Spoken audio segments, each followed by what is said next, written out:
Story की शुरुआत में हमें एपोकलिप्टिक टाइम दिखाया जाता है, जहां आज से हजारों साल पहले धरती पर इंसान के रूप में कहलाए जाने वाले राक्षस रूपी टाइटन्स आए और इंसानों को एक एक कर खाने लगे। वो हर उस इंसान को खा जाते जिस पर भी उनका हाथ पड़ता। धीरे धीरे करके इंसानों की आबादी घटती जा रही थी। तभी बचे हुए इंसानों ने अपने आप को बचाने के लिए टाइटन्स से भी बड़ी विशाल दीवार बनाई ताकि टाइटन्स से बचा जा सके। दो दीवारों को एक दूसरे के अंदर बनाया ताकि डबल प्रोटेक्शन रहे। दीवार के बाहर के इलाके को आउटर डिस्ट्रिक्ट कहा और अंदर वाले इलाके को इनर डिस्ट्रिक्ट। और दीवारों के अंदर वो अपनी जिंदगी शांति से जीने लगे, जबकि ये गारंटी नहीं थी कि ये दीवारें कभी नहीं गिरेंगी। और आज 100 साल बाद भी लोग टाइटन्स के डर में जी रहे हैं।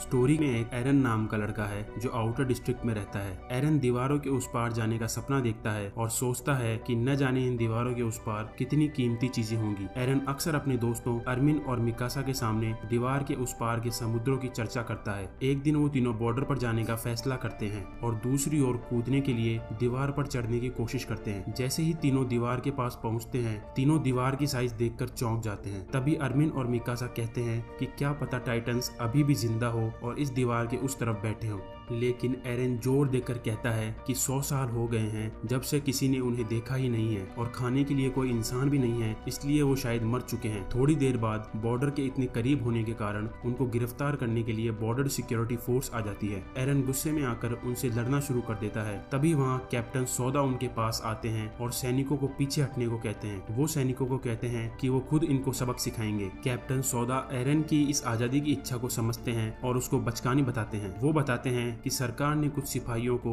दीवार के उस तरफ भेजा है ताकि वो कंडीशन देख सके, तो तुम्हें अपनी जिंदगी खतरे में डालने की जरूरत नहीं है। तभी अचानक एक जोरदार धमाका होता है और सभी को चौंका देता है। भूकंप आ जाता है और धरती कांपने लगती है। वो तीनों पीछे हट जाते हैं क्योंकि दीवार बहुत तेजी से और गुस्से से चलने लगती है। फिर दूसरी तरफ एक विशाल टाइटन दिखाई देता है और वो दीवार को लात मारते हुए जोर से चिल्लाता है। सैनिक डर के मारे देखते हैं और टाइटन को रोकने के लिए कुछ नहीं कर पाते। आखिर में टाइटन दीवार तोड़ देता है और धुएं में गायब हो जाता है। कुछ सेकंड के लिए सब कुछ खामोश हो जाता है। फिर लोग देखते हैं कि ऐसे बहुत सारे टाइटन्स शहर की तरफ बढ़ रहे हैं। सैनिक राक्षसों पर तोप के गोले से हमला करते हैं, जो उन्हें बहुत कम या कोई नुकसान नहीं पहुंचाते क्योंकि टाइटन्स के शरीर के घाव बहुत तेजी से ठीक हो रहे थे। जल्द ही टाइटन्स सैनिकों के पास पहुंच जाते हैं और उन्हें एक एक कर निगलना शुरू कर देते हैं। एक सिपाही आत्महत्या कर लेता है क्योंकि उसे टाइटन्स के हाथों नहीं मरना था। सब अपनी जान बचाकर भाग जाते हैं क्योंकि टाइटन्स सभी घरों को तबाह कर देते हैं और सबको निगलना शुरू कर देते हैं। अर्मिन भीड़ में खो जाता है, जबकि एरन और मिकासा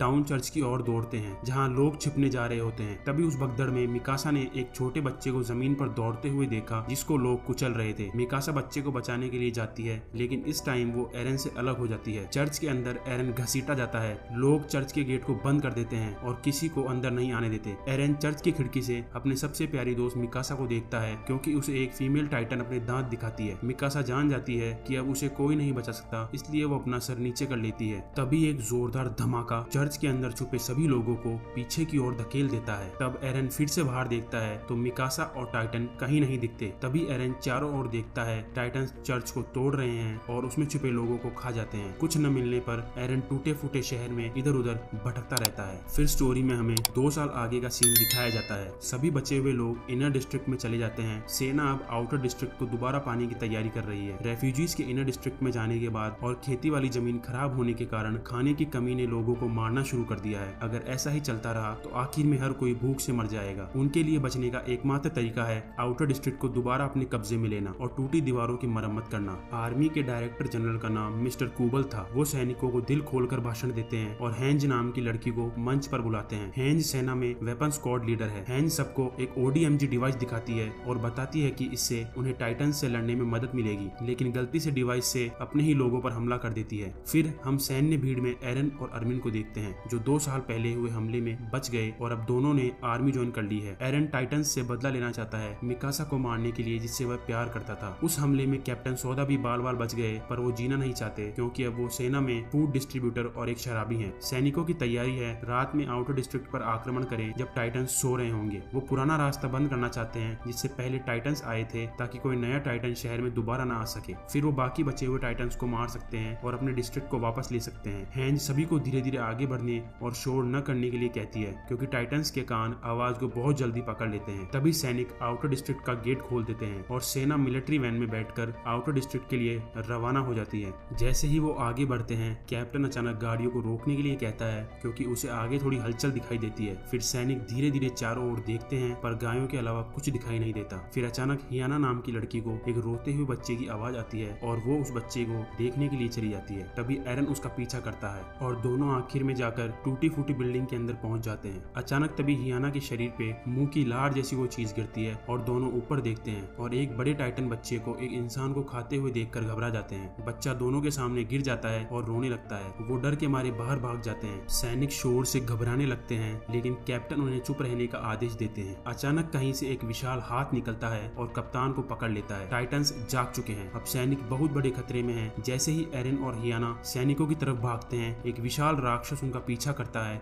वो सभी गाड़ियों में बैठकर भागने लगते हैं, लेकिन कमांडर खतरे को भांप लेता है और हथियारों को लेकर भाग जाता है। ट्रक के अंदर से हैंज सभी लोगों को एक सेफ बिल्डिंग के पास आने को कहती है। फिर रेजिमेंट के कैप्टन शिकिशिमा आते हैं और अपने ODMG डिवाइस से एक टाइटन के गर्दन के पीछे वाले हिस्से पर वार करते हैं और उसे मार देते हैं। शिकिशिमा के साथ एक लड़की भी थी जो टाइटंस को मार रही थी। मारे गए टाइटंस जमीन पर गिर जाते हैं और धुआं बन जाते हैं। अंत में एरन शिकिशिमा की दोस्त की एक झलक देखता है और ये देखकर हैरान रह जाता है कि वो मिकासा है। मिकासा हालांकि अपने पुराने दोस्त पर ध्यान नहीं देती और शिकिशिमा को मुस्कुराते हुए देखती है। दोनों फिर एक इमारत में जाते हैं। उसके बाद यह पता चलता है कि कमांडर कुबल ने शिकिशिमा को मिशन में मदद करने के लिए बुलाया है। शिकिशिमा ने उस दिन मिकासा की जान बचाई थी और उसे टाइटन से लड़ना सिखाया था। तब से वे एक दूसरे के साथ काम कर रहे हैं। मिकासा ने जीवन की सच्चाई को जान लिया है और अब वो उसके जीवन के पुराने लोगों से मिलना नहीं चाहती। शिकिशिमा एरन से उसका नाम पूछता है। तभी एरन उससे बातचीत शुरू करता है और कहता है कि उसे टाइटन से लड़ना है, लेकिन शिकिशिमा उसे हंसते हुए कहता है कि इंसानों ने खुद को फंसाया है, टाइटंस ने नहीं। वो लड़ने से बहुत डरते थे और उनकी कायरता ही उन्हें वहां ले आई है जहां वो है। फिर वो एरन को कायर कहता है और एरन को टाइटन से लड़ने के लिए कहता है। एरन फिर मिकासा की तलाश में जाता है और उसे एक टूटा हुआ पियानो बजाते हुए देखता है। एरन मिकासा से मिलने की कोशिश करता है, लेकिन मिकासा उसे कहती है कि वह एक अलग व्यक्ति में बदल गई है। मिकासा बताती है जिस बच्चे की वो देखभाल कर रही थी उसकी मृत्यु हो गई। मिकासा ने तब अपने शरीर पर काटने का निशान का खुलासा किया और बताया कि टाइटन के हमले ने उसके साथ क्या किया था। वो शिकिशिमा की आभारी है। फिर शिकिशिमा वहाँ आता है और मिकासा को एप्पल खिलाता है और उसके प्रति प्यार जताता है। एरन अपना टूटा हुआ दिल लेकर वहाँ से चला जाता है और तड़प में चिल्लाता है। उसका एकमात्र प्यार जिसके लिए वो टाइटन से बदला लेना चाहता था, अब वो वैसी नहीं रही जैसी वो हुआ करती थी। तभी हियाना एरन के पास आती है और हियाना एरन को अपनी बेटी के बारे में बताते हुए भावुक हो जाती है। वो फिर एरन को बहकाने की कोशिश करती है और उसके पास आती है, लेकिन वो चौंक जाते हैं जब एक विशाल आंख एक खिड़की से उन्हें देखती है। वो अचानक हियाना को अपने मुंह से घसीट लेती है। उन्हें सोचने के लिए ज्यादा समय नहीं मिला। बहुत सारे टाइटंस बिल्डिंग के पास पहुंच गए थे। शिकिशिमा, मिकासा और बाकी सैनिकों ने अपने घेर लगाए और टाइटंस से लड़ने लगे। शिकिशिमा और मिकासा सबको मार देते हैं, लेकिन कई सैनिक घायल हो जाते हैं क्योंकि ये उनकी पहली लड़ाई थी। इस बीच एक लड़की अपने प्रेमी की मौत से गुस्से में आ जाती है और उसे मारने वाले टाइटन से बदला लेने की कसम खाती है। फिर हम देखते हैं कि एक आदमी एक्सप्लोजिव्स वाले ट्रक को लेकर भागने की कोशिश करता है, लेकिन वो औरत जिसने अभी अभी अपने प्रेमी को खोया था, उसने खुद को बलिदान करने का सोच लिया। फिर वो स्टीयरिंग व्हील को संभालती है और टाइटन की ओर ड्राइव करती है जिसने उसके प्रेमी को मारा था। जैसे ही वो टाइटन को टक्कर मारती है, वहाँ बहुत खतरनाक धमाका हो जाता है। एरन अभी भी बिल्डिंग की छत पर होता है और उसने अभी तक एक भी टाइटंस को मारने में मदद नहीं की है। वो शिकिशिमा के शब्दों को याद करता है और फिर टाइटंस पर हमला करता है और थोड़ी स्ट्रगल करने के बाद पहली हत्या करने में सफल होता है। फिर वो थोड़ी ही देर बाद अपना बैलेंस खो देता है और सीधे दूसरे टाइटन के मुंह में जाकर गिरता है। तभी एक टाइटन ने उसके एक पैर को काट लिया, लेकिन एरन की जान बच जाती है। एक टाइटन अर्मिन को पकड़ लेता है क्योंकि वह भागने की कोशिश कर रहा होता है। दूसरे लोग उसे टाइटन से बचाने की कोशिश करते हैं, लेकिन अर्मिन दर्द के कारण रोने लगता है और उसका दोस्त एरन उसकी मदद करने की कोशिश करता है। वो खुद को इमारत के किनारे की ओर खींच लाता है और टाइटन के मुंह में छलांग लगा देता है। अर्मिन टाइटन के गले में घुसने वाला होता है, लेकिन बच जाता है। हालांकि इस समय एरन टाइटन के पेट में गिर जाता है। वहाँ बहुत सारी लाशों के बीच फंस जाता है। उनमें से एक हियाना भी होती है। इस बीच मिकासा और बाकी सैनिक एक ही छत पर होते हैं, जहाँ अर्मिन मिकासा को